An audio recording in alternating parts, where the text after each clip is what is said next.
بسم الله الرحمن الرحيم. الحمد لله رب العالمين، والصلاة والسلام على النبي الصادق الأمين وعلى آله وصحبه أجمعين إن شاء الله.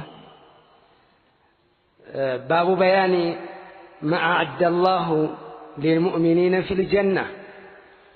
الله سبحانه وتعالى لأمانيان ጀነት ውስጥ ያዘጋጀላቸው የሆነ ሽልማት አለ። የሱን ማብራሪያዎች እንመለከታለን። ቁርአናዊና ሐዲሳዊ ጥቅሶችን እንመለከታለን በአላህ Subhanahu Wa Ta'ala ፍቃድ።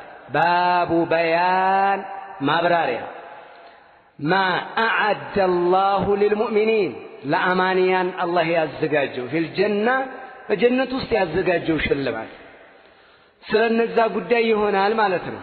የዛሬ ርዕሳችን የሚያተተው በአላህ Subhanahu Wa Ta'ala ፍቃድ قال الله تعالى ኢማሙ ነወዊ ረሂመሁላህ ይህንን ርዕስ በዛህ መጡና የአላሁ Subhanahu Wa Ta'ala ቁርአን አላህ በቁርአን የጠቀሳቸው የሆኑ አላህ ያዘጋጃቸው የሆኑ ለአማንያን እነዛን ሰክከው አምጥተውልናል። ቁርአን ውስጥ በተከታታይ የመጡትን ማለት ነው።